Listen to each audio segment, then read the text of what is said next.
Hello, and welcome to Last Attempt, a World of Warcraft Guildcast. I'm your host, Squirrelthug, and today with us, returning again, is Templar Ivanhoe.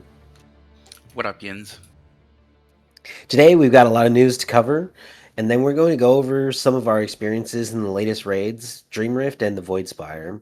Before that, we have a clarification on the Void Core bonus loot system we mentioned last week. There's a free game on Steam you can learn the WoW encounters for the latest mechanics and the latest fights.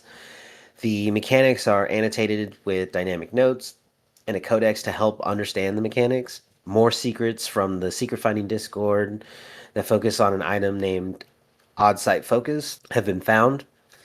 Blizzard introduces a hotfix to disable players and add on creators from exploiting the system to gain data they otherwise would not have had access to.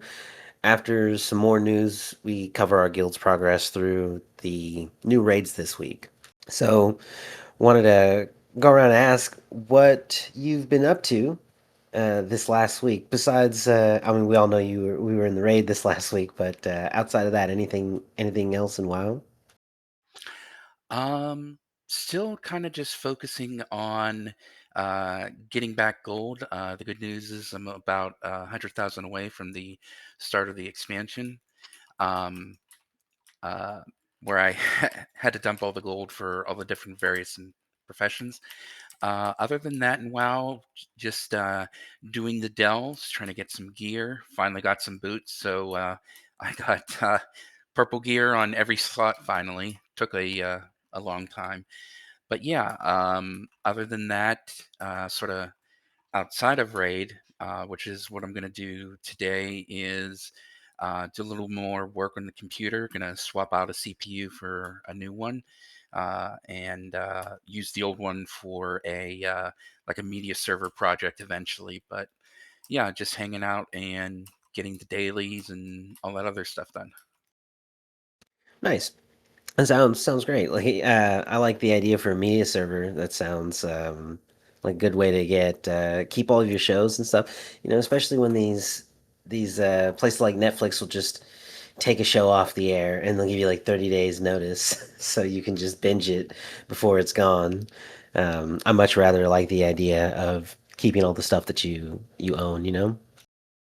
Yeah, and what's nice is I'm going to be using the program called Jellyfin, uh, and not only can you like watch TV shows and the stuff you already own uh, uh, on it like locally, you can actually have it go through the internet and watch stuff remote if you're outside and even pre-download things. So uh, it's a nice little program server, and should be fun once they actually get the money for it. But uh, we all know about the RAM shortages and such, and Oh, so yep, that's gonna hold you back. yeah. You know, my friend has a Plex server he invited me to, and it's basically the same kind of thing. You know, he's running a media server in his house, and he paid a single fee to Plex, and now, you know, it allows this sort of front end that's secure. You know, so like random people, like even his friends and stuff. You know, he's a networking, Hmm. so like he understands security and how important that is, and maybe you want to share your library with some people that you know, like he has.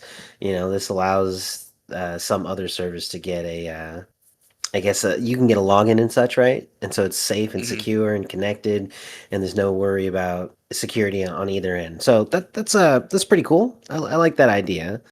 Yeah, and it's basically an open source Plex if you want to think of it that way. So. Yeah. Oh, nice. Okay. So it's just like that, but it's free. Hmm. Oh, and looks like we got our resident controller goblin in here. Shakatan, how you doing? How you doing today?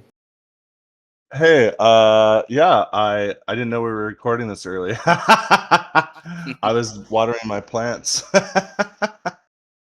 Oh no, I'm it's all doing all good. right. Yeah, I did not mention the time when I had posted it, and then somebody asked, and then I mentioned it, and so it was a little bit of a mix-up. But I'll be a little better with that going forward. But you got us just in time. We'll get your weekend. Wow.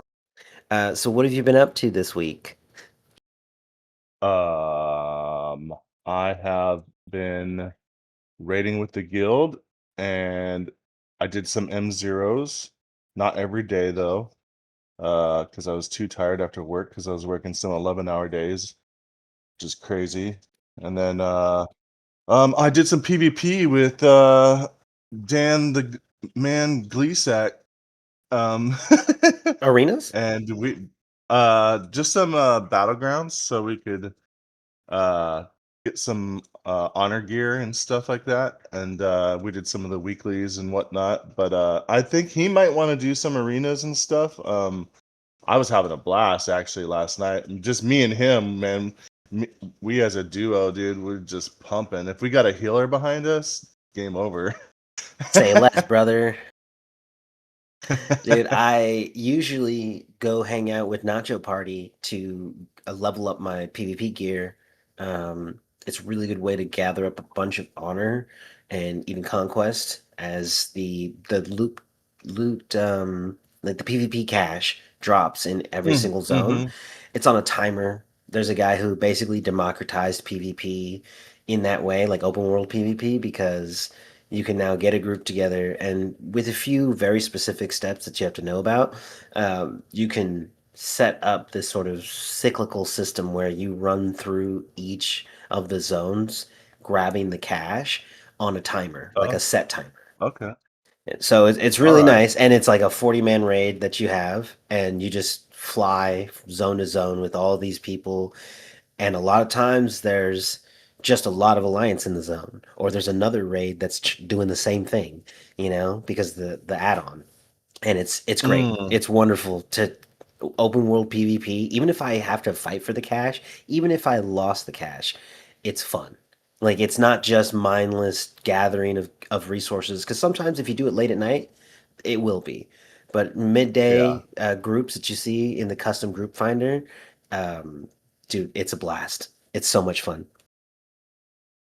Cool. Cool. Cool. Cool. Yeah, we'll have to take you. I'll have to get one of those groups going. I know how to run them, so I'll get you and Gleesack in on it, and we can do some PvP when I get one of my healers Sounds up. good. As for me this week, I caught up last minute right before raid, basically the day before. So Monday, I had hit 90, and then it was just going around grabbing a lot of gear as much as I could and anywhere that I was able to. I picked up a couple pieces in raid, and mostly everything else has come from M0s because that's what we've got. And thankfully, they've been on a daily rotation. Although I have not been able to play every day, and even when I do play, I think the most I did was like six of the M0s in like one shot with the guild.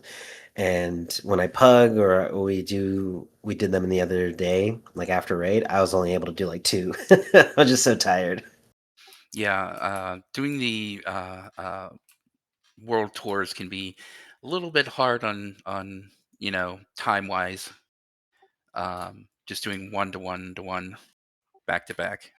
Yeah, plus you're also for some of us who haven't done every single one, it's like you got to learn all of them, for the fights, and then you go to the next one, you're learning that one too.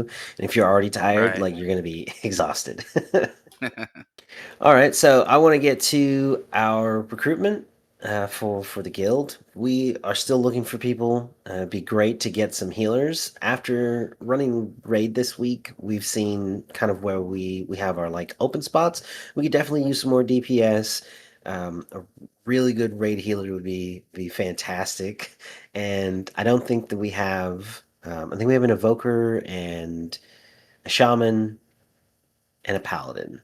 And so we got some others and stuff, but those are like the classes that we're looking at right now. So I think I'm even going to be bringing out my resto druid. So, but anybody who would like to join, you want to apply, DPS and heals looks like is what we're probably looking for right now. So go ahead and join up in the guild or on the Discord. Link is at the bottom in the post, and there's a channel specifically for recruitment. So just go ahead and post your name, your server name, and your Raider IO link, and we'll take it from there.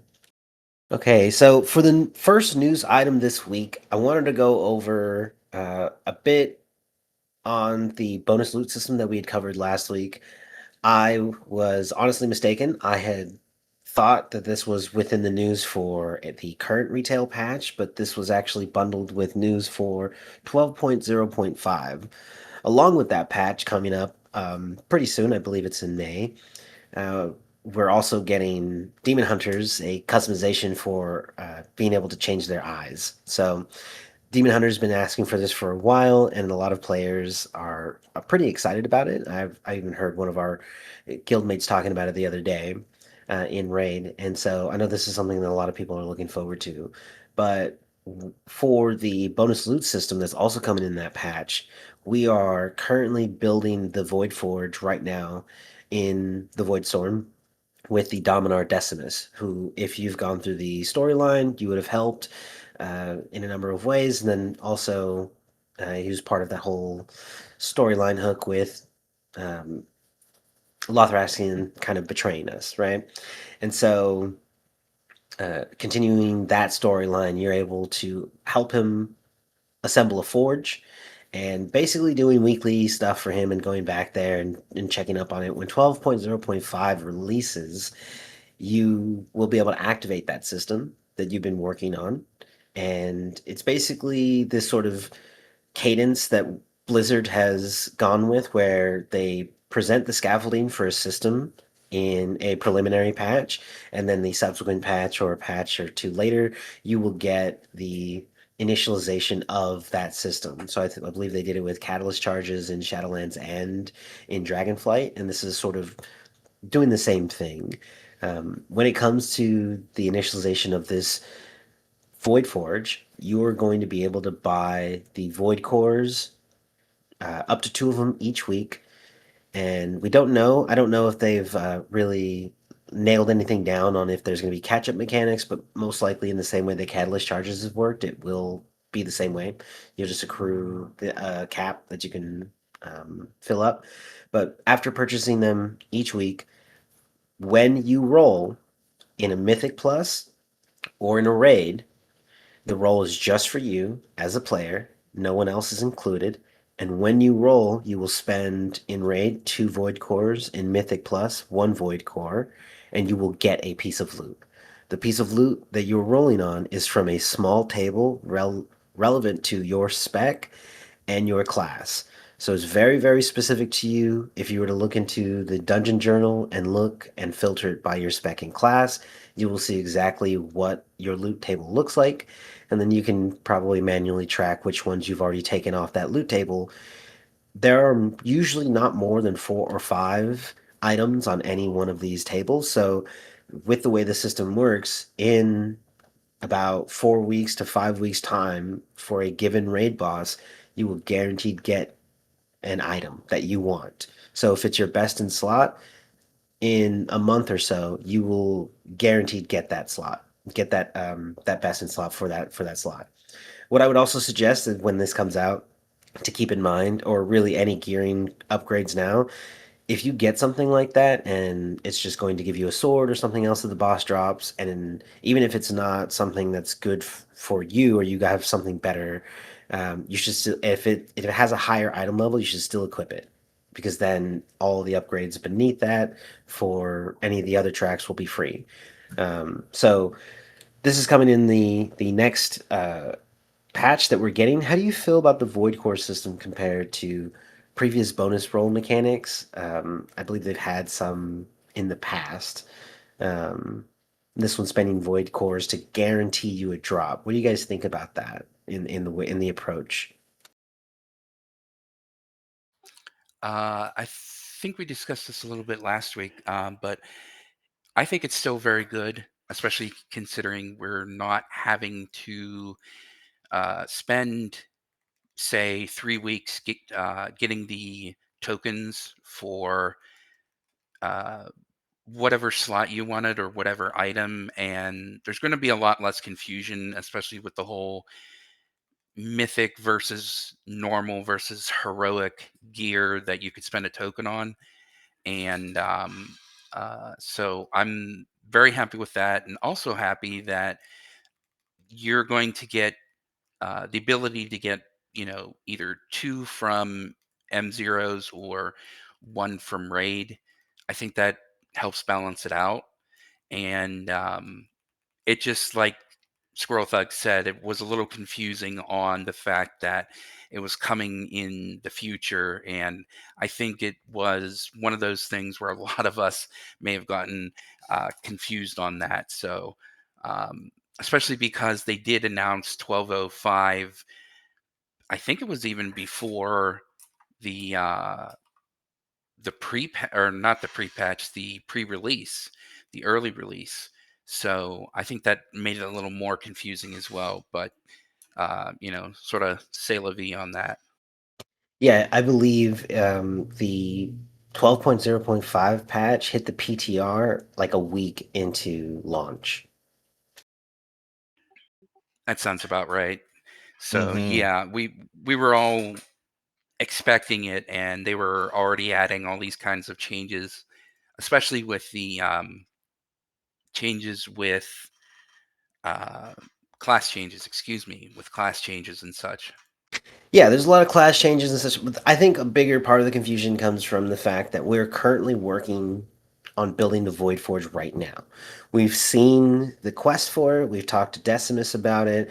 It's already within what we're already doing, and then talking about this thing in the next patch that we're just about to get as well. That will come out before the season is over, and I believe also with 12.0.5, we should be getting another raid, if I'm not mistaken about that. Like there's these in between patches that they have, and we're getting uh, um, basically a single boss raid for each of those, and they've had that mapped out on their roadmap.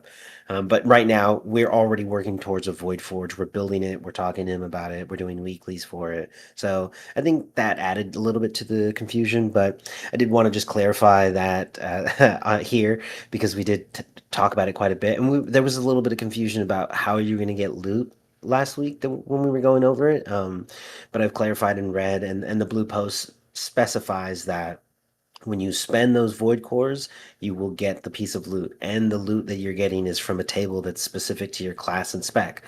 That is an amazing system. Some loot tables for class and specs are like 2 items.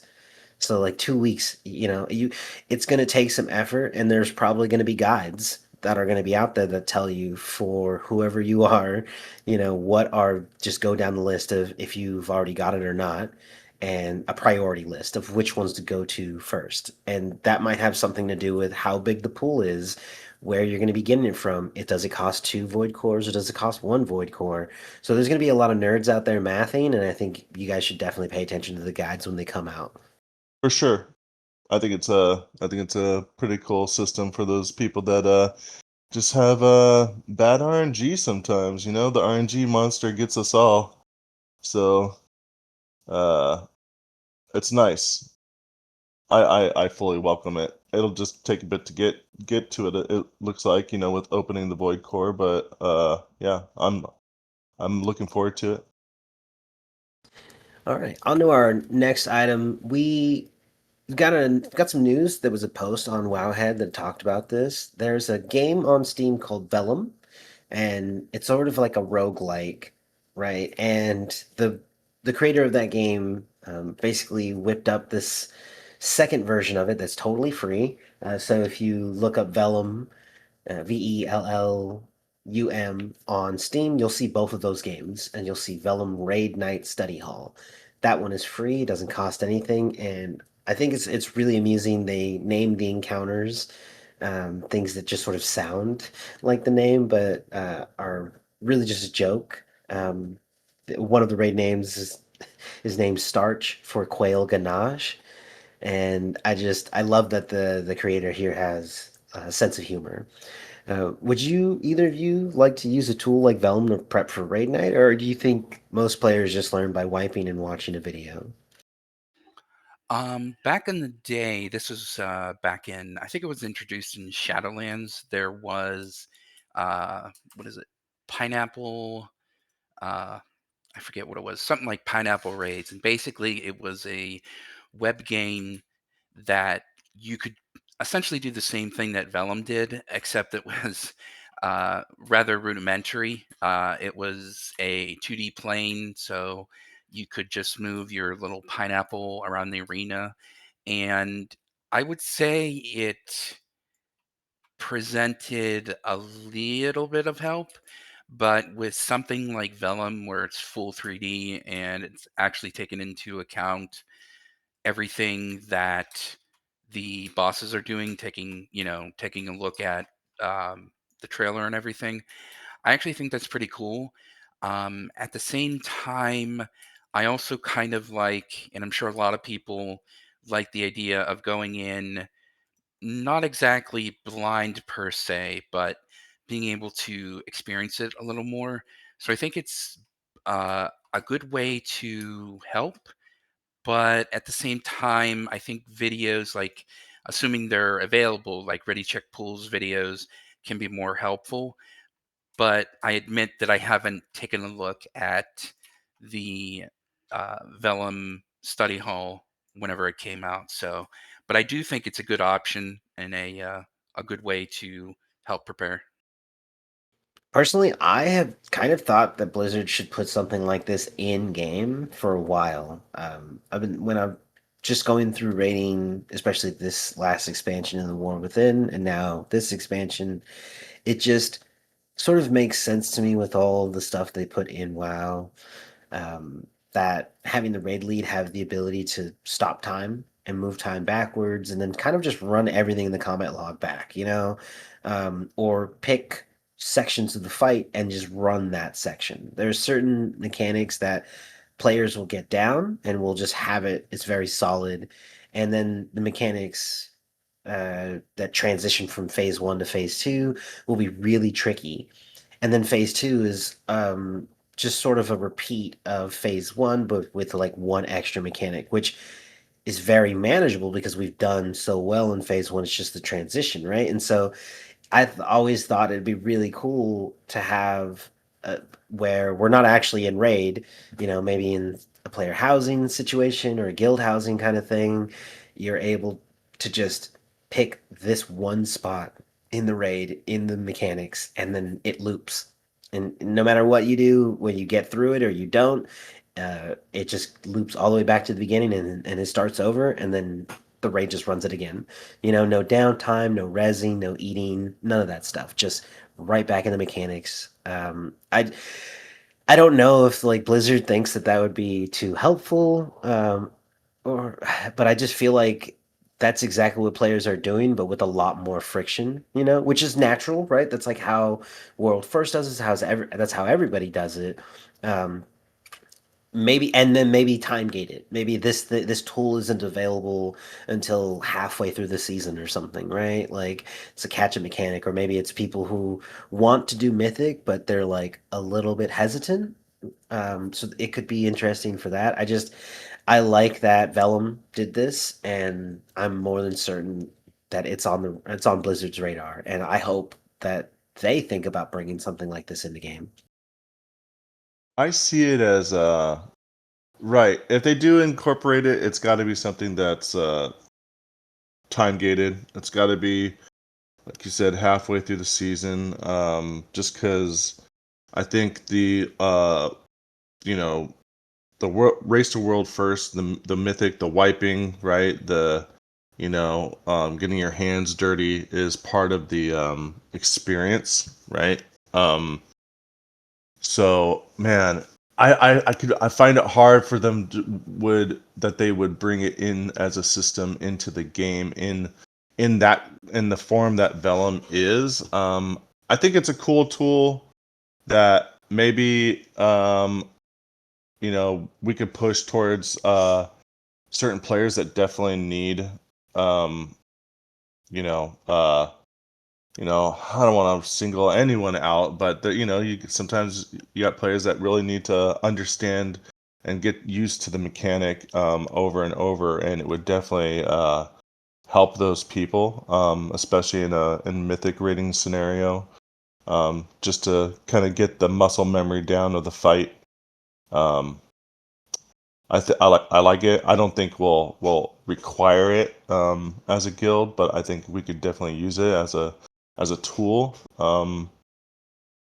I would like to see if anything in Blizzard's UI. I would like to see something, maybe I don't know, a visual like a top-down visual representation type of thing that maybe guild leaders could kind of like go over their what they're gonna do rather than just being on the main board. I would think something like Do you that mean like might the Blizzard. notes that we used to be able to like give to players, and you kind of get like a little image and shows you like a vague circle, you know?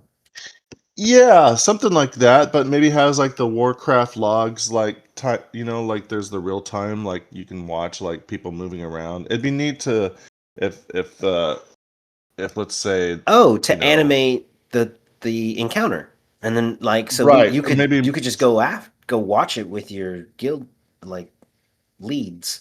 You go, okay, where right, can we get right, or better? something like at the guild hall, you like pull up the top down map of like the encounter and maybe you can Ooh, like it could shuffle look some like pieces they around, do for football, right? With the X's and the O's and the Yeah, arrows. yeah, something I like would that, love that. I think that would be awesome, especially if like the raid leader can draw with their mouse and then Mm-hmm. shows people, no, like these are you. Let me draw the X and the arrow and it curves around the wall, you know? Right. Now, if Blizzard actually would implement something like that into their game, I'm not sure. They know that there's a lot of third party, stuff going on like that. So I don't know. We'll see how they react to it. To be honest, honestly, when you mentioned it, I had to go look it up. I was like, when did this come out? What? you know. I watched the trailer really quick while you guys were talking about it. I was like, oh, okay. That's pretty cool, but I probably wouldn't. Like Temp said, I like to learn the fight. I'm a I'm a sucker for punishment if I have to wipe on a fight. but yeah, I think it's a cool tool. Yeah, I think it's also solo. You know, you could like do it by yourself, and I think that's kind of like the draw for it. So people, players, can on their own. It's like not every player watches every video, reads every guide, does all the things, but some players like to prepare in a different way, and this might be it. But yeah, like you were saying, Blizzard knows what they're going to put in the game and what they aren't, and as the examples that they've shown before, they really like to lean on the community for a lot of stuff, especially considering the latest for the WoW portal room. They have pulled in very specific communities like Icy Veins, Wowhead, and some of these other places that players already go to for their information. Wowhead being a really prime Hmm. example of like, shouldn't this database be run by Blizzard? Because then there's not going to be any errors or mistakes or anything. But like, it's part of the WoW community now for so long, and the comments Right. on each item or quest are actually genuinely helpful, and that's us, the community, doing that. I find it odd that Blizzard hasn't like pulled some of these things in. Of course, Wowhead is its own thing, and it makes money, so there might be a monetary consideration there of like not wanting to step on their toes for the community. Um, For but sure. I don't know. I always thought that Blizzard would be in a much better position to offer a lot of the information that they do, um, especially since player experiences have been a little bit rough in game with like, how do I get the information for this raid?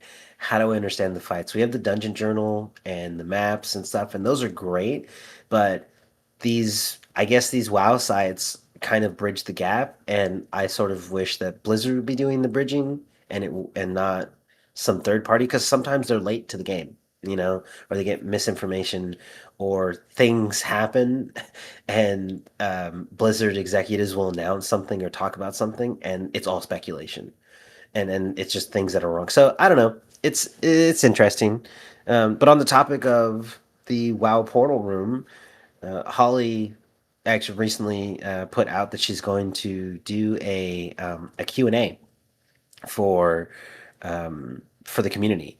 But for this, basically, you go to your individual community, be that Wowhead, Icy Veins, or one of the other ones that they have on their list, and you submit questions to them, and they will choose from those questions, and then community leaders will submit those questions in probably a private channel or something they have in the WoW portal room, and then I believe it's on like March 10th or April 10th or something.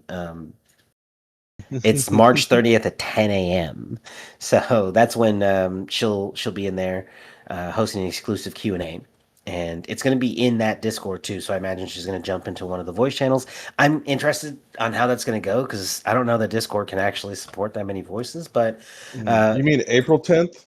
Sorry, didn't want to no, cut you no, off, no, but no. 10 a.m. March 30th. March 30th. Okay, my Yeah, I bad. thought. I'm Yeah, listening wrong. no, it's okay. I was confused about where I had left the date on that one, but yeah, no, like examples like this kind of just show that it looks like Blizzard really enjoys being able to let the community take care of certain things. So like Vellum, something like this might just be something they're like, oh, that's really cool, but we'll never do it. Yeah, it's something Right. that we don't necessarily think about. I mean, we're not the big company overseeing a large game like World of Warcraft, and how much the not just the community means to the game, but how much the community does for it. I mean, we all know about the Secrets Discord and how impressive that is, and we talked about it last week. But the engagement is a real big part of it, and I think they want to keep it uh, the community with them and with us. I think it would be nice if Wowhead was more integrated or something like that was. But at the same time, like you mentioned, it helps foster the community. People are helping each other with comments, and I think it's something that they're aware of, and they really don't want to mess with. Yeah, I think the dynamic is good as it stands. Sometimes we wish we could have, like, you said, more integration, but, I think it's a good system that we have. We probably shouldn't break it in any way. But on the topic of that World of Warcraft secret finding Discord, they did it again, and they found another secret. This time, it is around the odd site focus. It's an item that you can get in game. You can use it. It gives you a 3-hour buff, and when you use it again within the week, you get the same buff. The buff shows like 2 digits, and the only time that those 2 digits change is after the weekly reset. And so there's some odd thing with the buff that it gives you and a weekly reset. I'm more than certain they're already working really hard at this, but obtaining this secret shows the 10th orb in the 12 orb ring that's in the catacombs, the Karazhan catacombs dungeon. That was for the last really big hunt that we had found that in. And so while people were able to get the fell cycle for the ninth orb that we had unlocked, I believe, yes, the last three orbs have kind of just been a mystery. And since then, what it's like a year and a half ago, they've been working on it. They've been looking for seekers. They've been looking for things. The capybara is part of something from last week that we mentioned, but not related to this. And so this 10th orb, and the capybara might be related to another orb or just a completely different secret. But the 10th, 11th, and 12th orb are, as players had noted, are void orbs, whereas all of the other 9 orbs were sort of these like light forged orbs. And so um, the secret community finding the 10th orb, the first of those void orbs, during midnight, I think we can expect to see the rest of that secret play out across this expansion. And we'll probably get a really big secret hunt for like that last 12th orb. And I'm actually really excited about what they're going to give us for that. There's usually some sort of reward that comes with these. Have you guys been following the secret, or do you follow them at all, or just kind of look out for the articles? I just look out for the articles, I'll be honest. Um, but it's always interesting and really cool to see what they find. Uh, for me, it would just personally take a little too much time to be sort of active in their Discord and everything. But not only props to them, glad they're there, just hanging out and doing all the uh, just scouring. I don't even know how they do it, scouring everything and anything that they can find to try to find the secrets wherever they may be. I'm Yeah. on the same boat. Oh, so do you wait for there to be like a reward revealed, before you start to run through it, or like let's say for this example we know that it's like a step process to get the odd site focus. Would you bother to go and get that knowing that it's part of this sort of 12 orb thing that's in the Karazhan catacombs, or are you just going to wait for whatever reward is revealed for the 12th orb, and then like decide like do I want it, do I not want it, and then go and do all the work? I mean, maybe I might. I don't honestly, man. As I got older, like maybe you just has. I'm not the person to even weigh in on this. I thought, I have the Discord, and I thought that like when they found that secret club right in the ocean in Bashir or whatever, the one with the bones, with the pearl down at the bottom, and you go into Okay, I this like hadn't known about special that, but that secret. sounds like something they would do.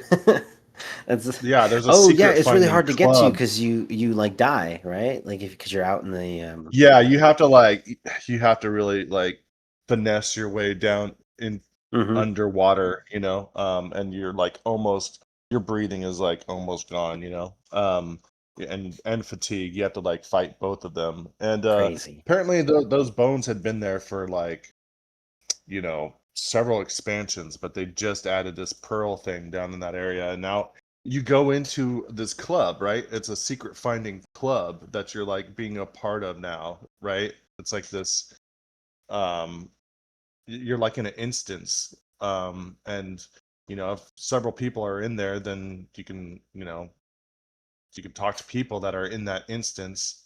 But I think that's cool. Um, I didn't get the bike. I did some of the when the 20th anniversary came out, I did some of the secret finding stuff in down south, and not Tenaris, but that area that sent you everywhere. But I never finished it, and as I got, like I said, like as I get older, those type of things in the game, while I think they're cool, and I'll look at videos, and I'll watch news about them. I usually don't do them myself. Okay. I usually when I see these things, I will do what this step is because I know that on the overall, I do want to participate in like the rest of whatever the system is. This one specifically is for the Karazhan Catacombs, and I already got the Fell Cycle from like Orb number 9. But I'm really interested, and I know for sure that I'm going to participate in that one. So when I see this as a step, I just go and do it because I know that I'm going to do the step later. And they were Mm, really tedious the first time I did them. So I don't want to just like wait around for something or get like time gated out of something and have to like wait another 2 or 3 weeks, or there's always like some weird stuff with it. But I looked up yeah. that thing that you were talking about with the orb and the Mm-hmm. place that they found in Vashir, and it seems to be connected to this sort of cabal of the mind seekers, and you can get an achievement to get a mind seeker.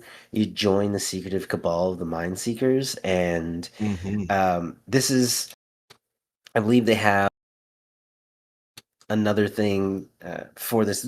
The number 10 orb has something to do with that. So while the Karazhan catacombs and stuff is related to possibly just the Karazhan catacombs, like the Fell Cycle and the story that we have there, because there's actually like a story to be had there. Like if you're paying attention to the secrets and who's writing them and all the other stuff, all the clues that leave behind, all the things you see inside their dungeon, it looks like a clubhouse. Like somebody is just like holding all the cool stuff they got.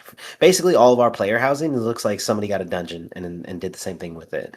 And Right. so it looks really cool down there.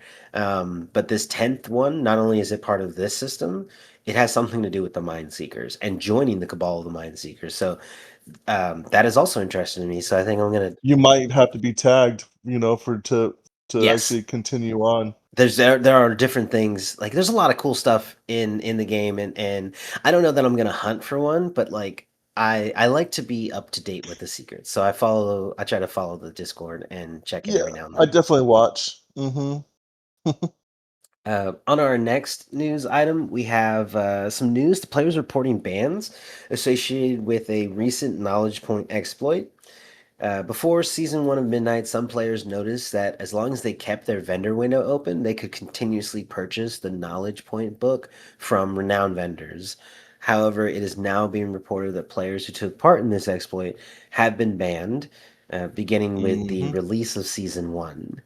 Do you think the bans are the right response here, or should Blizzard have just rolled back the knowledge points and called it a day? I know that some players were complaining that the ban doesn't really matter now because those players basically already made all the money they needed with Mm. like the knowledge point exploit basically let you cap out on knowledge points, take everything and all of your talents, fill it all the way out like you were at the end of the expansion, and then go and just like either farm or build or craft in a way that you normally wouldn't be able to, and basically make you a lot of money, and that damage has already been done.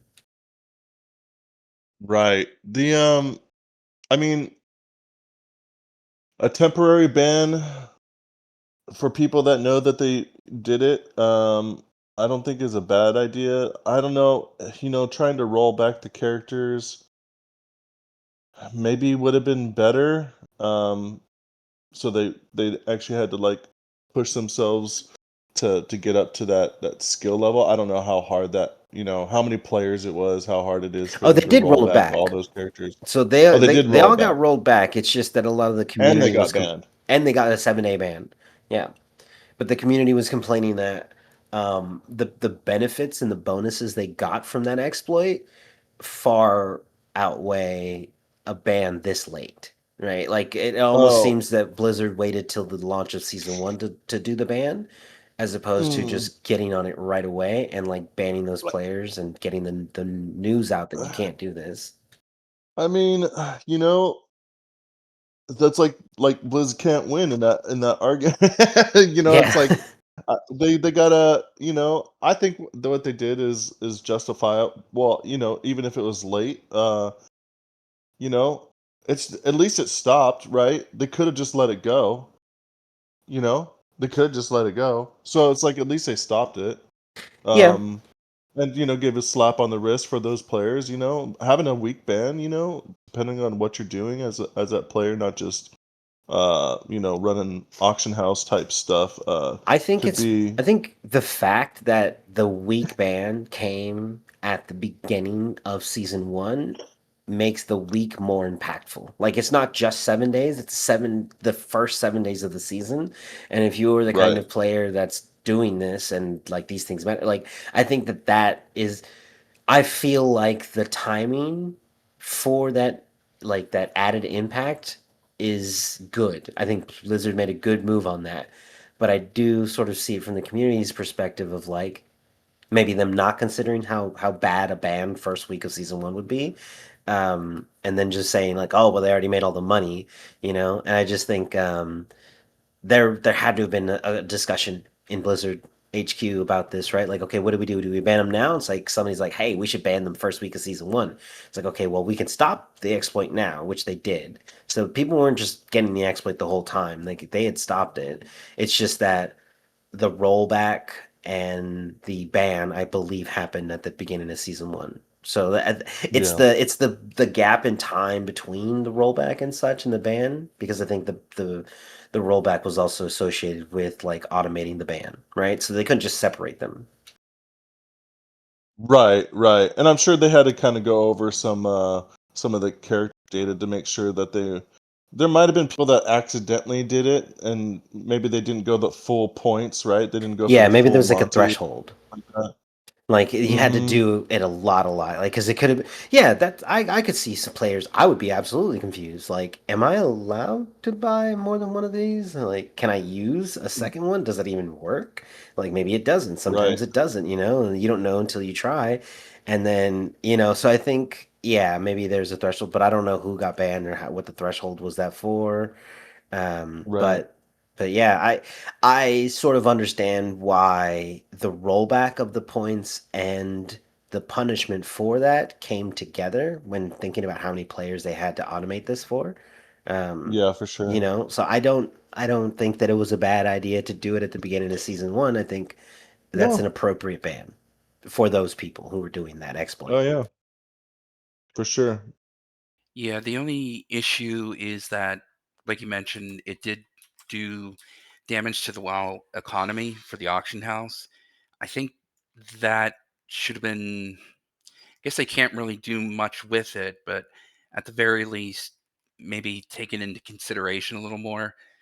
Even if it was something like, for example, the petrified roots, because they were so rare, they ended up dropping now in M plus and such. So maybe they could have given people an extra, I don't know, couple of the sacks of the reagents that you can normally get off the trainers for the Moxie. But again, it is a hard situation because you don't want to affect the economy too much. And if you do affect it, it could have uh, an even greater damage on it. So, personally, I probably would have banned them for more like 14 days just to get the point across, but that might just be me.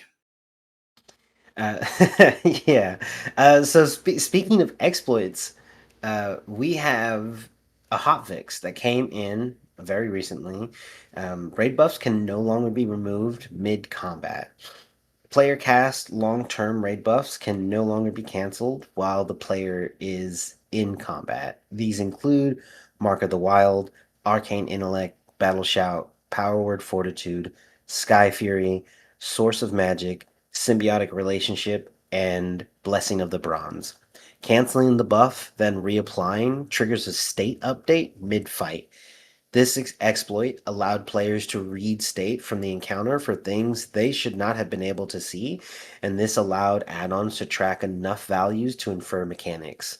There were some things that was an inference and some computation was being done on the back end, knowing that canceling then reapplying an update like this or a buff like this would basically expose certain parts of the server side. So like things would come through the channel that weren't supposed to. And that had to do with just the way that things are being handled mid combat and how there are a lot of secret values.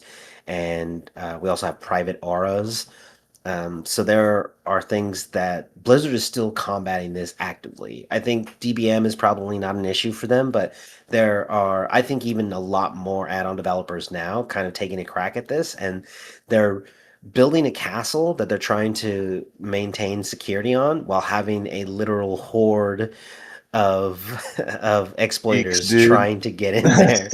Like this is some really smart people with a lot of free time, and they are helping Blizzard harden this system. But that's what this For looks like. sure.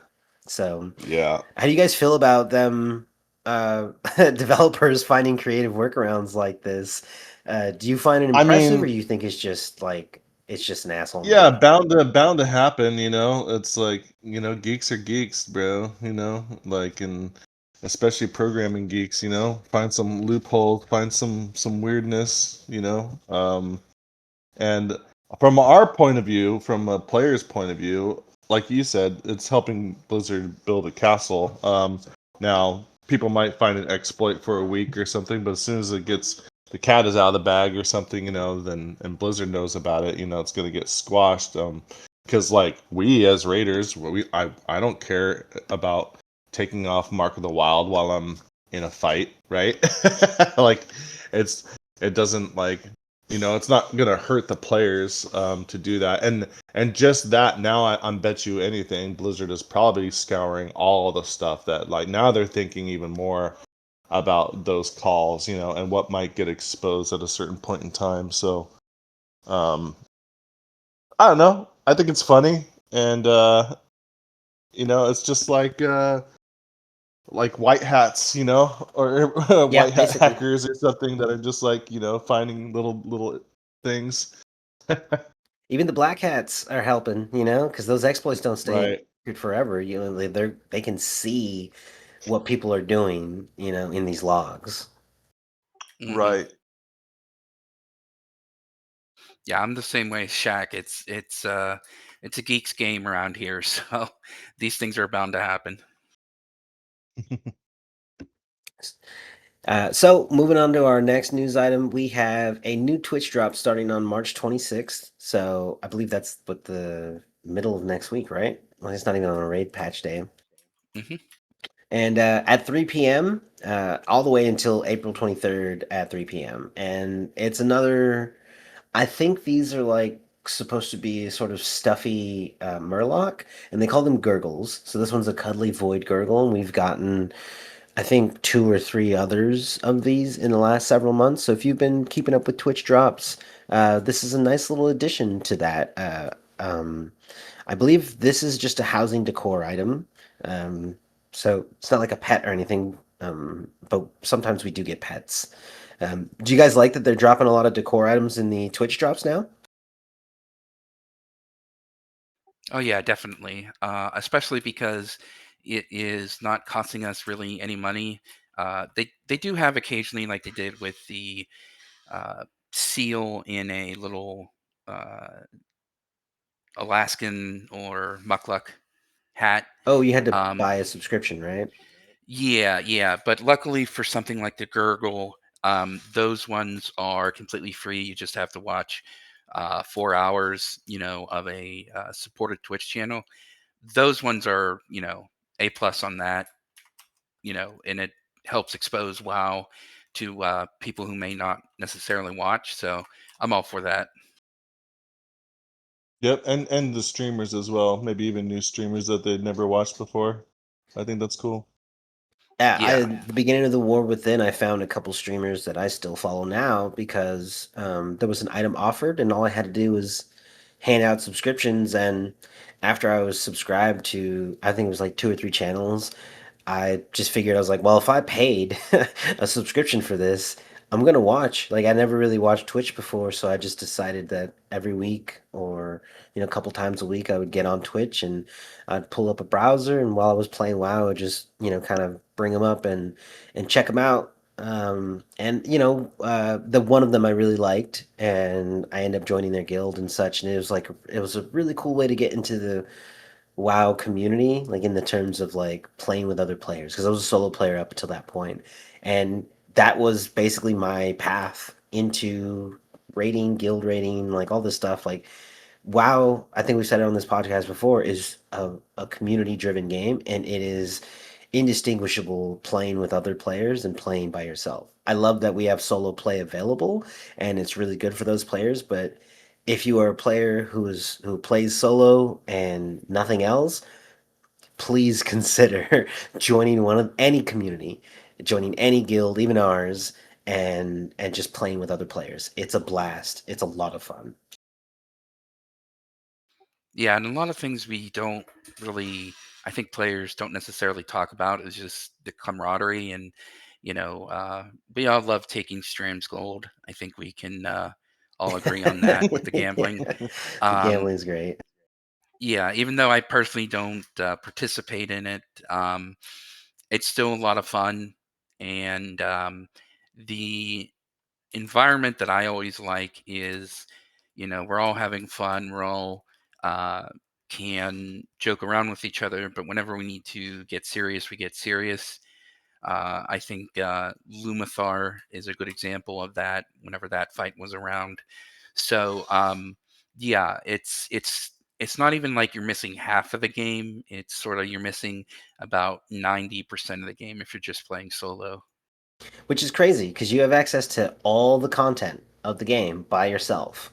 But like that's only 10% of the fun. Right. Hmm. Player created content now that housing is around is, huge as well. Last night I put the final touches on my gambling outfit, I made a transmog just for going into Stram's house at his table, with the pimp hat and everything. Nice. I gotta So, take my bank alt in there and gamble with that because he's all pimped out with a cap and a cane. nice. I got the top Yeah, hat on him dude. and a I monocle. I got a low B for that too, just like a bank alt, like level Yeah, 5. Yeah, dude, I keep mine in Tearsful Glades. There's a little spot where a bunch of like fey dragons make a little fairy circle and start casting a spell, like, and I just sit right in the center of it. Nice. I logged in one time and somebody was just looking at the fairy circle because it was like activated. They're probably flying over and just want to know what it was. And then like I just pop in on the Brutosaur and I'm just like at the very center of the spell, like they summon me. That's funny. Yeah, I was just like, oh, okay, this is awkward. No one's usually here when I'm summoned. Um, so uh, the next news item we want to cover this a pet pack. We've done a couple pet packs in the shop before where they've bundled like one or two of them together, but if I'm not mistaken, this is, and they didn't say this in the post, but this looks like it's every single pet that the Blizzard shop has ever offered. Oh, And yeah, I thought when they said that they were going to be bringing more like time gated things or like or time limited events, that we were going to get things like the Cherry Blossom pack, right? Because you can't get that forever. Like if you want to spend um, $7.50 on 3 trees, you're going to have to do that pretty soon because when this season or whatever is over, they're going to pull that from the shop and then, and that makes sense because eventually at some point the shop would just be this gargantuan catalog of a bunch of stuff you can buy. But one of this here is a time limited event. A curious approach to the sales shop on the WoW shop, a 65% discount to all these pets. It brings the total to $80.50. And I think that well, the total for like without the 65% discount is like $220 or something crazy like that. And 65% is a huge discount. However, however, I think each of the pets is only like $15. And if you were only ever going to get two or three or even six, like you still, or well, no, six would be a little over. But if you were only going to get a couple, you wouldn't, you would never get to $80. And now you can pay you- $80, which you might not have ever paid to get all 23 pets. And I don't. it's actually reduced right now for the spring sale. It's 73.50 right now, is what I'm seeing. Oh, you probably have a thing that shows next to it that you've already purchased a pet or two, Oh, or I already have some of the Right. like so items. if you had bought a real like the Epic Edition for the War Within, right? I think that came with a pet. Right. They also sell those pets after the fact, so you didn't lose out on it because you Yeah. didn't get the expansion. You already have it, even though Right. you don't buy stuff off the shop, but you've already got an item. So they dynamically Yeah. discount for you. Mine is like I've bought a few, so my price is not 80, it's 60. So for me, it's an even more achievable thing because I've already spent money before, but I've kind of already bought all the ones that I want. I don't know that I want any of the others, and I wouldn't spend $60 to get the rest. Like I don't see them that way, but I think that time gaining this or to making this time limited is kind of like a psychological trick to get players to spend $80 they never would have spent, you know? Mm. What do you guys think about that? I guess if you're a Pokemon collector, then it makes sense if you want them, if you want to catch them all. And yeah, I can see the psychological thing there, I don't do as like, you know, I tried to do pet battles here and there, but I hardly ever do them. Like even like from the weekly quest giver and all that stuff, I don't have enough that are level 25, and that's maybe just from lack of doing them. If I went all the way out through all the different continents and battled all those guys, got the level 25 bonus things from the vendors and everything, then I'd probably do better. But It's I a deep hardly ever bring system. my It'll pets take out you some anymore. time. Oh yeah, it's huge. It's huge. I just don't, I don't pop my pets out that very, you know, too often. Sometimes I'll bring out the little Panda Club from the original collector's edition, just to like Nice. trail around me, but that's about it. I usually have a squirrel of some sorts following me on some of my characters. Yeah, for me, it's either the corgi or the little ghostly pup. Those are the two that I have following around me. But the good news is that they do these bundles every once in a while. I'd say maybe not every spring slash Easter, um, but they've done it with mounts. They've done it with pets. For the But entire, like, this I was one's gonna say 23. I was gonna say more to your point is that it's like basically everything, which is that's rare. It was usually like a pack of themed pets, or maybe only the latest ones. But to get what seems like all of them is pretty insane. Yeah, I think um I don't hate it in terms of what Blizzard is doing for their shop. I think I didn't like very much, even though I wasn't going to buy a cherry blossom tree. I didn't like a $7.50 cherry blossom tree, and I knew that I didn't like that. But for this, I don't dislike it. I'm very clear about how I feel about it, and I'm perhaps indifferent. It doesn't bother me like that other one did.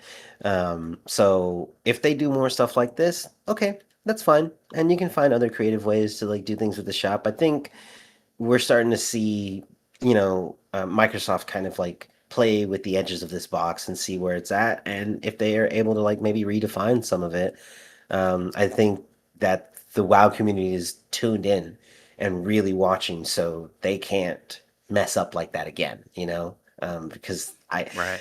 I believe that Blizzard understands the goodwill they have with their players, which is why we're getting the BlizzCon this year. And I believe that they have communicated that very clearly to Microsoft, which is why we see everything that we see with Blizzard, because they have been owned by Microsoft this whole time. So all this community stuff, and they're making the WoW portal room and whatever, right? Like that might have been a logistical challenge before, um, and Holly is, simply saying, well, okay, well, give us the staff for this or give us the funding for this, and we'll make this happen as an actual initiative to really drive, player sentiment up, to get them to understand like what we're doing here, and to just like, get more people in the community and reach out. They have a like multi-pronged approach that they're doing with Blizzard and World of Warcraft going forward. I think this is good. I think this is good, healthy growth for the shop. I don't dislike this very much. Yeah, and again, like you said, it's not paying for a a singular tree for $7.50. It's just insane. Like if they offered like you get the tree, you get the I think they had like a gazebo that you basically you get everything, and you pay maybe $15 worth of Hearth steel or something like that. That would be a good deal, and that would make sense. And also not to limit the tree like they had $7.50 for a single tree, but then of course they got caught with their pants down, and now it was 250 for three trees. So um, I personally think that if they do offer anything like that in the um, in the shop again, it should be a bundle and a big one, and not be limited into how many you get. Just say you get this tree, and then going forward, you can just go into your home in your community, and you could get it for so much more lumber and stuff like that. Maybe have it more of an unlock versus, you just get one or two or three or something like that. Yeah, I agree. I think that's a good idea. So, on our last news item before we move into talking about the raid this week, we have an ability for players to get a guaranteed hero track item from Trove Hunter's Bounty. What you'll need to do is unlock Nightmare difficulty with the prey system. Once unlocked from a short quest line, players will need to pick up a quest, a Nightmarish task. One of the rewards for this quest is Beacon of Hope. It's an item. You use the Beacon of Hope to lure the latest Delve seasonal boss, Nullius, That one's hard to read. And defeating this boss as you use the beacon will award you a Trove Hunter's bounty, and the bounty will have a 1 out of 6 hero track item. Uh, have you guys heard about this? Have you been doing Nightmare difficulty praise so that you can actually get the Beacon of Hope from the quest? Not yet. I am just unlocking it. Uh, I will say I actually got one of the bounties just in a delve, so I'm hoping that in starting and getting the nightmare difficulty will give me a second one. But as far as unlocking it, doing that right now, trying to get all the quests and everything for the dailies and weeklies.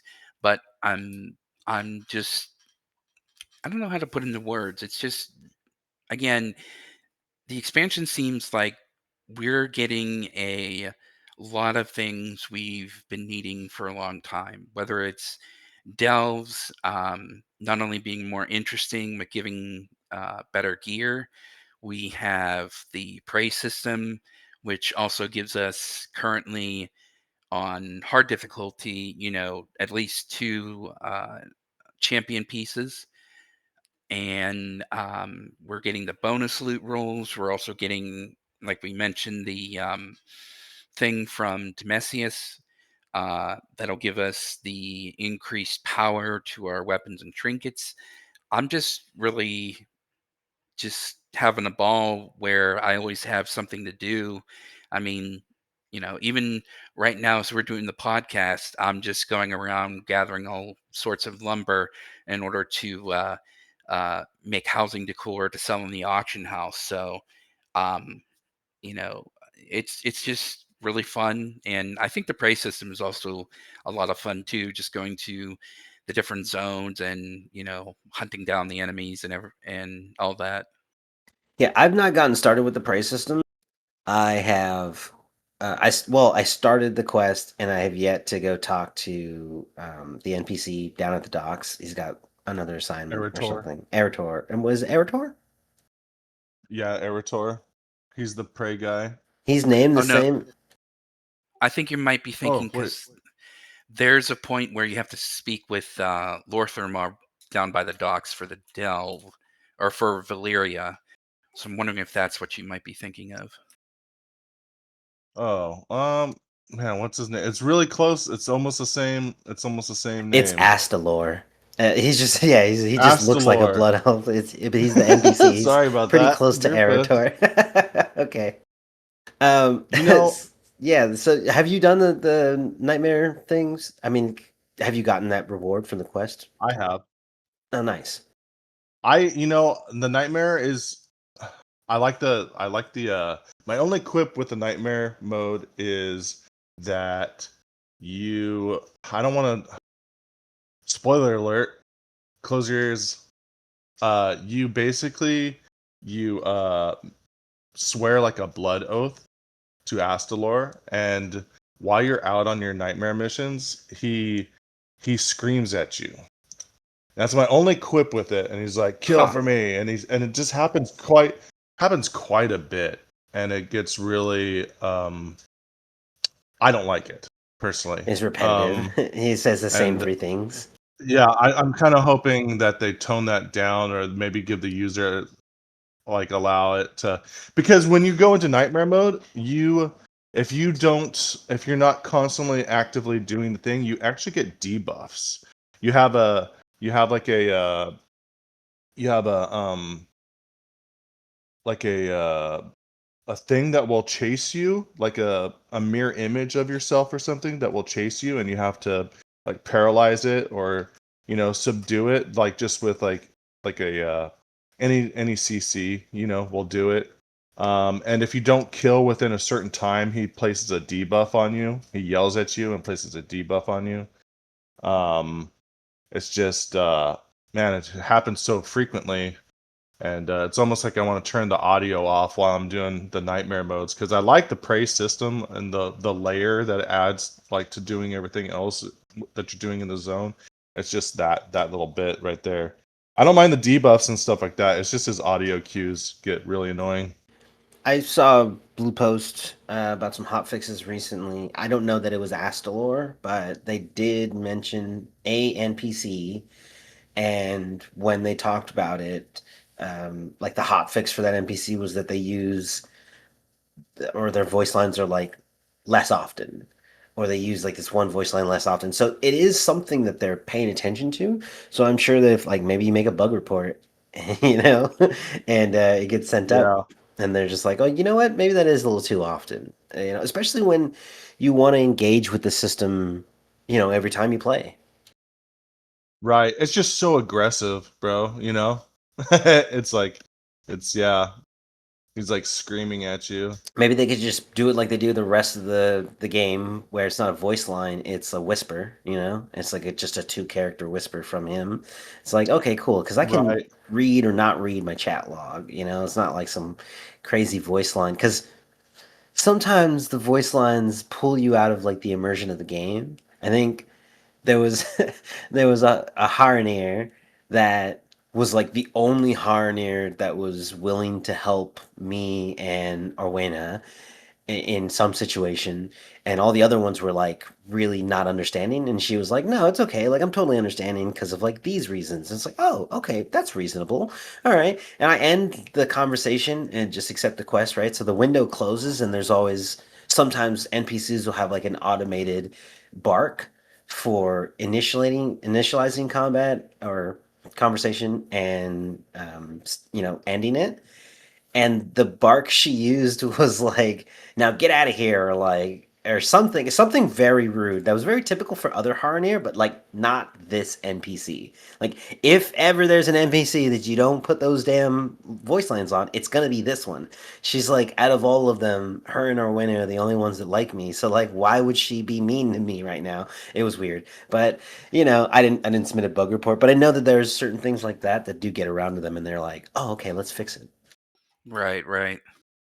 So we are going to move on to the raid. The first raid, the Dream Rift, and the boss that we had fought in there. Do you guys have any first impressions? Uh, I think he's good for a one boss encounter. Um, right now, and this is going to be pretty much every guild, is that the DPS going from normal to heroic, there's going to be a large increase. The big ad that you go down into the Alm site, he has a ton of more HP in heroic. So it's going to be a struggle if you're still trying to complete it this week, but with the reset, I think it's going to be a lot better, especially when M Plus comes out. But so far, I think it's interesting. Um, Nothing really bad to say. He might be a little bit on the easy side, especially on normal.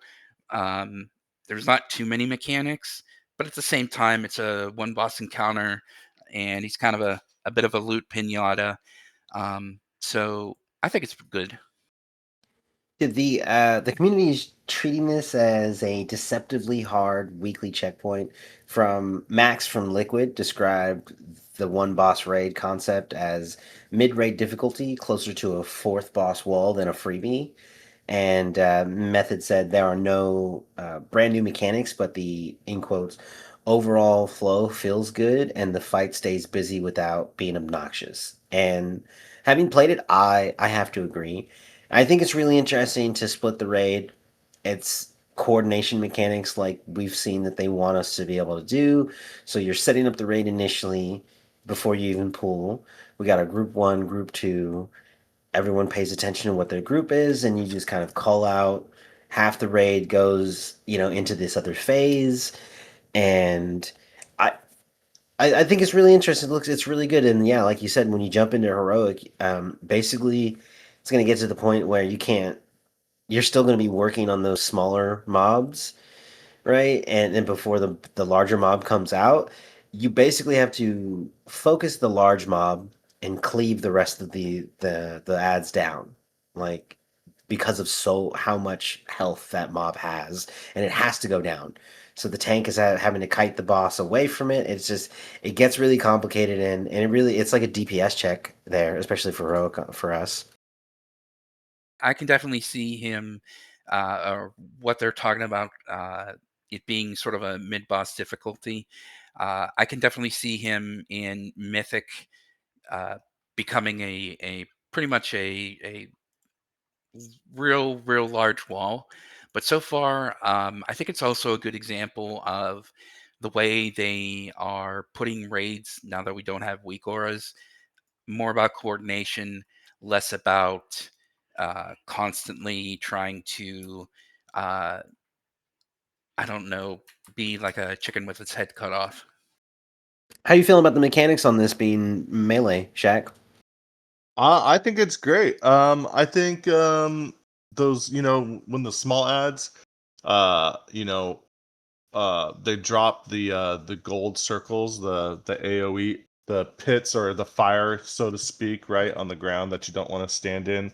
I think the coordination for that is actually going to be much tighter once we get into Mythic on that boss. I think we're really going to have to like pull those guys as much as possible to a corner, while still DPSing them down quickly, because and then people running their blue circles, to remove said spots later on to get dispelled at specific times is going to be a make or break thing on that fight, I think, while you're trying to DPS those things down, because as a melee character, I can't DPS that big ad if those small ads die right where he's sitting. He's got to be moved across over somewhere. In terms of that blue circle to clear those area denials, I know that me personally, I was able to cloak through one of them. So as a rogue, I can use Cloak of Shadows to mitigate the damage. But that's like it's like a 2 minute cooldown. So I'm not going to be able to do it every time, and there are several of them. So we might have to there might need to be like assignments and ordered assignments and people and prioritize people with like immunities. Right. I think it's going to be really important that we try to keep those circles on the edge of the map, more than we've been kind of going down the middle for the most part. And then I mean, it can work in different scenarios. It depends on how close your ad phases are going to be, and if there's circles there before he goes up, into his you get two ad phases right before he flies up into that phase where he's going to do his bum rush down. You know, I I feel like either you're going to have to like stagger those circles on the left or the right, or like maybe make two lines that are parallel with each other, but you're like removing a lot of your raid space, when you do that, rather than having them on the edge of the circle. It's a hard thing for the tanks to grab them all, and to get them, but while you got to DPS them down real quick, the small guys are gonna they're gonna die really quick. I think nobody should be even touching the small ones. They should go right towards the big one and pull all the ads over to one of the sides, and then DPS them all down at that point. Make it easy so the center area is cleared for the next group. Right, right. Definitely going to get crazier, and I can't wait to see um, what it's going to be like on Mythic. I really like that we can fly there. Hmm. You get into it, it's in Harndar, and then once you zone in, like you're kind of like at the edge of Harndar, I guess, and then you have to fly over a gap to get to the boss. And Scourge had made a joke that he was going to pull by landing because we were flying just before the boss pull, and I'd done that. I just like launched up in the air after we had already initialized combat, and it didn't reset the boss, do anything weird, and I was able to land back down when the timer hit one, and I might do that every single time because that was the most fun I had for a boss opening in a while, especially since I'm melee and I have to be on the boss like at the 1 second mark. Hmm. Yeah, I was actually doing it every time we started the fight. Nice, that's great. Also, it's a good way to reset him is just hop on your mount, uh, run up to him, and then just dart away onto the other platform. Yeah, that's nice. We don't need a hunter for resets. It's the only boss in here, and so everyone can mount up. It's pretty nice. I like it. I think it's a aesthetically it looks really cool. I like the lore behind getting there in Harandar, and it's just it's really interesting raid that we got here in our first season. Moving on to the next raid, the Voidspire. We we get into that raid and there's like a lot of it's like the Army of Light. We're attacking, the Voidspire. We eventually get in there. Are there any bosses in this fight? There's six of them in the Voidstorm. Um, do you that stand out? Me personally, I mean, aside from the final boss, I think we'll save that one that we want to talk about. But of the other five, were there any that you guys were like really impressed with, or just like maybe they were like really difficult? Personally, I like the Fallen King Saladar fight. It felt really good, I think. Yeah, Saladar was good. For me, it would be the Light Blight and Vanguard, the set of three paladins. Especially whenever we get to Heroic World, where they will be dropping consecration, we really have to move them around the room. I just think it was a lot of fun. There was a just having them have all the different paladin abilities, and it was pretty varied. People who first doing it might get a little annoyed that they do their auras and then they have to constantly run them out. But the idea of them all three sort of working together and doing the paladin moves and the taunt swap for us tanks being judgment, I thought was really cool. And seeing the Avenger shield go out and everything, I don't know, it was just very creative and nice to see. And it's essentially the demon hunter fight from Mana Forge, but in a paladin form. Yeah, I was gonna say that has that sort of parallel that they're drawing there. We get a council fight in Manaforge, but it's demon hunters, and then we get a council fight in Voidspire, but it's all paladins, and yeah, like the last raid, we were very focused on the Void and Manaforge, and them being minions to Dimensius and such. And this one, we're like deeper in the story, but now it's the Light's turn and we've got a lot of the light blind. I mean, the name of the encounter, light blinded vanguard. Um, it's really interesting where the story is going. I've really enjoyed it, and dude, I was very much waiting to come back and beat Saladar. I didn't like that he got away last time. Well, let's hope that he's actually dead. Oh, this time I think he is. I know, but let's just say I don't want him to turn into like Sigma from Mega Man X, where he's the final boss in every single game. He's just more warped every time. Yeah, exactly. I think The Blizzard Tail used to do that. Colossus. Yeah, right. The death was only a setback, right? That was like a joke for Hmm. a while. Yeah. And then we saw him in death. Yeah. That's funny. Yeah, that was always good. Did you have a favorite, or like, was there a boss that stood out to you that you had a hard time with, Shaq? No, I liked them all. They've all been really fun fights. I like the two dragons, the what is it? The two dragon fights was Belgor great. and Yeah, Ezrock. yeah, I thought that was a cool fight as well with the tank swaps um and of course the Fallen King.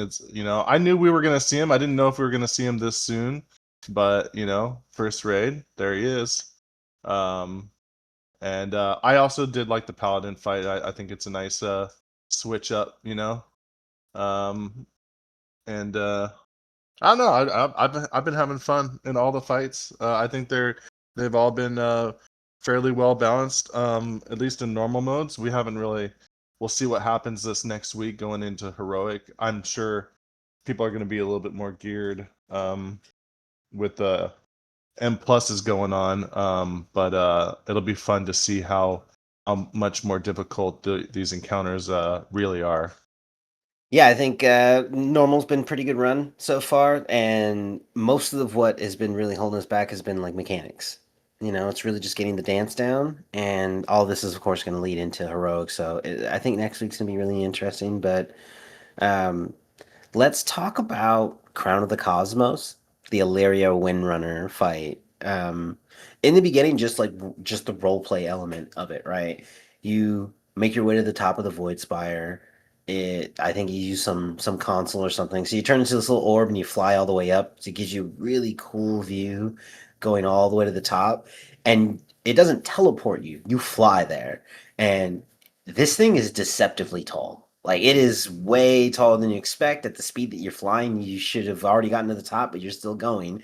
And then you approach the platform we're going to fight, and it's kind of small, and you know it's there, you can see it the whole time, and then as you approach it, it's like, oh wow, this is like really big. And the entire arena that you play in is also, again, it's like it's massive, and it's at the very top, the tip of the Voidspire, and it's just perfect. The atmosphere is perfect. It's great. Fighting Illyria was really interesting because she's like sending out these light arrows and bolts, right? And we're supposed to be catching those because those are helping us getting rid of like debuffs and such. And so it's this really weird fight where you're standing in mechanics. Sometimes you don't have. You absolutely should never stand in the fire, but this time that was a little different. Um, and then Terrellian, Arator, and somebody else was like in a void chokehold, by Zalatath. The whole thing felt like a really cinematic culmination of what we have been working towards, and then the cinematic at the end was amazing. I thought it was incredible. Do you guys want to talk about some of your favorite parts of the fight? I think just the whole, like you mentioned, the atmosphere and the it's not just, you're on a platform or something. The platform actually, like, during the intermission, she jumps up, slams the platform, the whole thing goes concave and such. And Sound then design here is mhm, peak. It feels like a powerful titan is like crushing the arena, and we're all just like toys that we're about to get played with. Like it's I feel very small next to Illyria Windrunner, and I've not felt like that next to a boss in a really long time. Like bosses are just like, okay, I'm gonna beat you at some point, whatever. But something about this and the way it plays out really makes me feel like I'm fighting a god. right. And a good example of the sound design, I think, was really like the light bolts. I thought were, um, especially as a tank, you need to hear them. Sure, you can use the timers, which I'm still looking at, but as soon as they fire is whenever we taunt. So having that in the just I don't know, and then going into like the second intermission, she pulls us, try to pull us even harder. She hits us harder. We have to get hit by more bolts. Um, and then during the third phase, whenever we have to run away, the whole platform fills up. It's a lot like the Lich King sort of fight. I just really loved it as well. And as far as the cinematic is concerned, I can't wait till we get the March of Quaternos to see exactly, you know, where did, presumably Turalian and Illyria are in the void, and are either stuck in the void storm, or when we do the March of Quaternos, are with the Dark Naru with Zalatath. So I can't wait to see what has happened to them. I pray they haven't both died, because we do know that Blizzard has now stated that they don't expect um, every single one of our favorite NPCs and heroes to actually live through this three expansion story. So I'm hopeful that they both live, not just for our sake, but for poor Erator's sake. Um, uh, I want a happy ending for the poor guy, especially coming from a paladin during Legion, where he was there and wanting to see his parents for just so long and such. So um, I just can't wait, and it's just a fun fight, fun experience. So this is just like a really good origin story for Arator, and especially if he has to lose his parents like in a permanent way right now, you know, um, he's gonna be that paladin that everybody understands. Like as we go into the later expansion, he's going to be like this new generation's like Avatar or Trillian, you know? Right, and we still don't know because Turallion was acting was in Stormwind as the acting king, as Anduin was going through Shadowlands and then through Dragonflight and such. So, you know, will Anduin then come back to the light and be king again? You know, what's going to happen to Eretor? Maybe, uh, like you mentioned, he takes more of Turallion's role. You know, we really don't know. And what does all this have to do with the sword? Yes, yes, that's the big question. I'm wondering Um, how they're going to hook it back. It's like we've been getting further and further away from that giant sword for a while. And we also know that Illidan is still somewhere out there, you know, hunting the, I think, not just Sargeras, but he's also still, I think, pretty ticked off with the Titans as well. So, you know, like you said, you know, what does Zalatath have to do with the sword?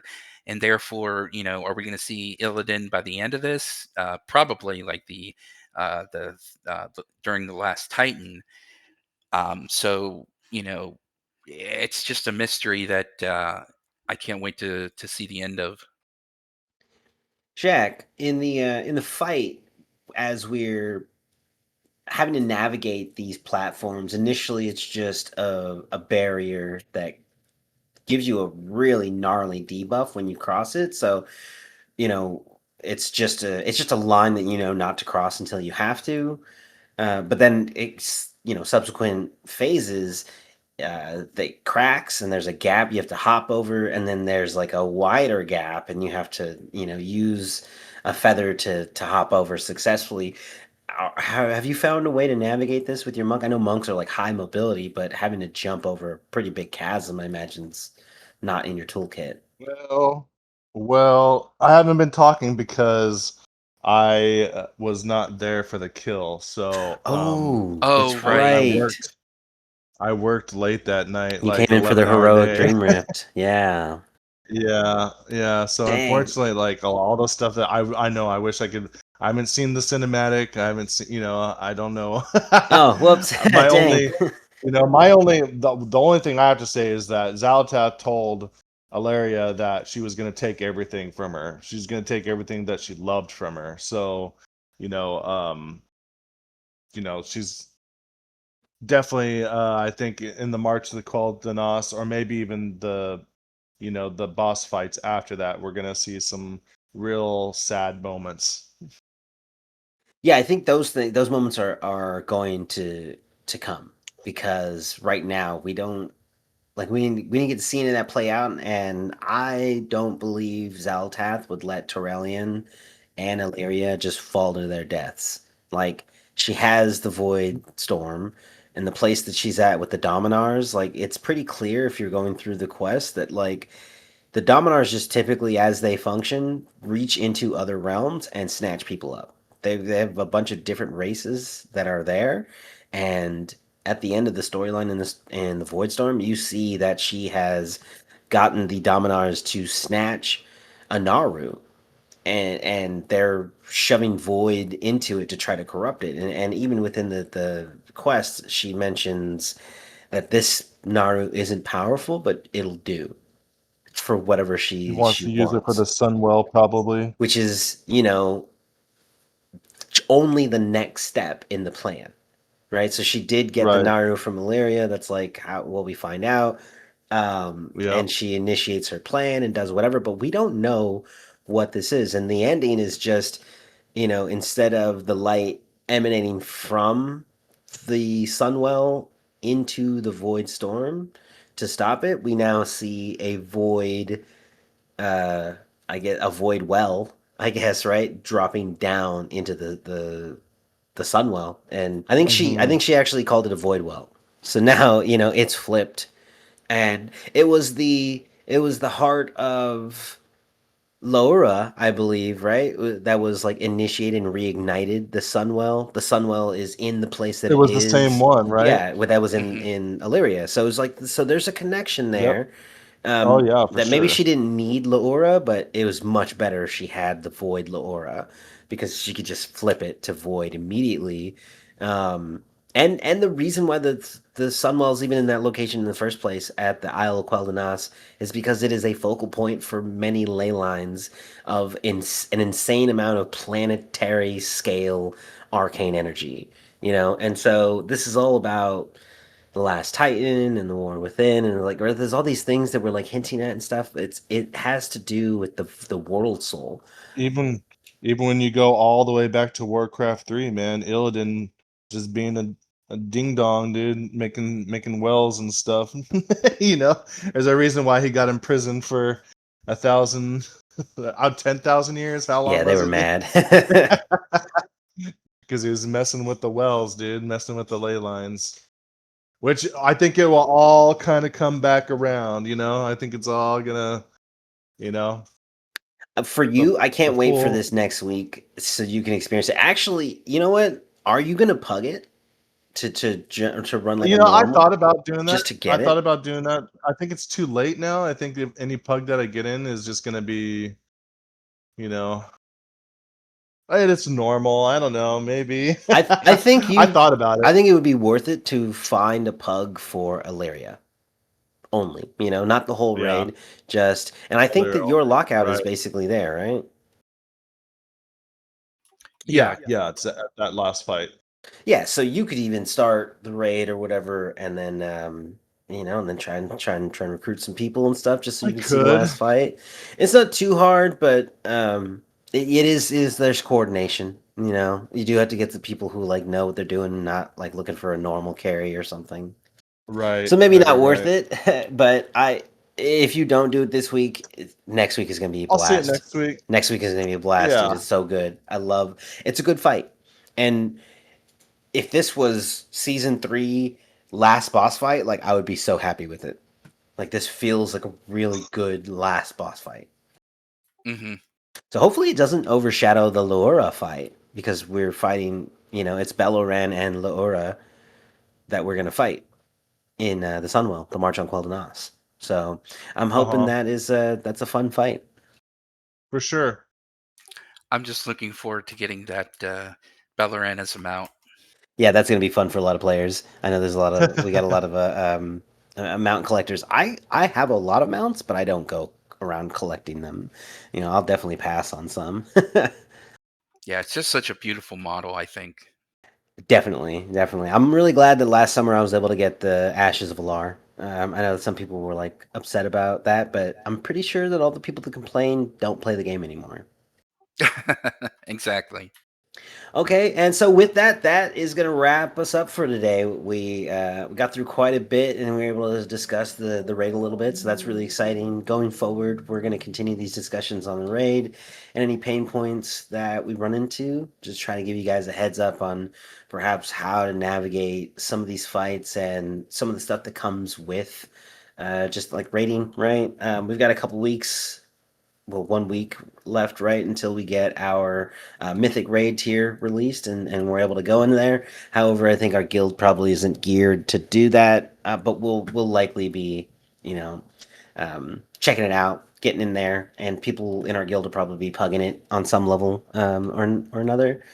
So, wanted to go through our support and social section. Before we go, if you want to support the show, the best way is through our Patreon. Every bit helps us keep the lights on, improve the production, and keep this going every week. You can find us at patreon.com/lastattemptpod for our free support actions. If you can't spare the gold, that's totally fine. You can still help in a big way at no cost by going to Spotify or Apple Podcasts and listening and sharing this podcast. We appreciate that. Um, Definitely go ahead and drop a 5-star rating and a review. We love to see those. And the best thing you can do for us is to just get other players, other people in the community to also listen to the podcast by saying great things about us if you believe them, and share them on your social medias and such. We appreciate all of that on YouTube. Would like if you subscribe, leave a comment, like. We actually had a comment on our YouTube is one of the channels. Actually, let me look that up. Our first comment. What was it? It was somebody on our 2 episodes ago, on episode number 6. It was a username Hargos, and they commented, "Thanks, fella, adding this to my weekly listens," and I appreciate that. It Nice. was great. It got a weekly listener here, so we appreciate that. If you find it that you really like it, definitely share it with your friends and family. You know, because we all know everybody raids with their family, right? I'm working on my family. My wife is she's got midnight, so as soon as her glasses come in and she stops having migraines all the time, we're gonna get her playing on midnight, catching up, and I'm pretty sure my daughter's gonna love this game. So, I'm building my raid team slowly, but I'm doing it. Mm. And from the from any of our other socials, you can definitely give us a follow on X, formerly known as Twitter, Instagram, TikTok. We are at Last Attempt Pod, just like we are on YouTube. And the link for our Discord is found at the bottom. If you'd like to join, again, follow that link, drop your character name, server name, and your Raider.io link, and we'll take it from there. We've got a Join Second Attempt channel specifically for that. And you can find me at Squirrelthug, or sorry, you can find me at twitch.tv/Squirrelthug underscore. Try to broadcast our raids. I didn't do this last week. I had a lot of logistical things I was working with. But this next week I should be back on it. And Templar, where can these guys find you? They can either find me at twitch.tv/Templarivanho. The easiest way to get to that, though, because it is spelled a bit differently, is just go to thehumandistraction.com, all one word, and that'll take you right to my Twitch page. Nice. Make sure to have that link in the description as well. And Shakatan, last week you shared with us your music link. So yeah, where else can they find you? Where's the music link at? It's soundcloud.com/diggyspiff, DIGGYSPIFF. And then I'm on Twitch as Shakatan _360 as well when I do stream. So, and I've been actually been listening to some of my tunes, some stuff that's unfinished right now, and been wanting to push it onto my SoundCloud. So hopefully I do that within the next month or so. Okay, Actually have some new so music up there. we can expect to hear some new stuff getting dropped. Yep. Awesome, awesome. That's great. We appreciate it.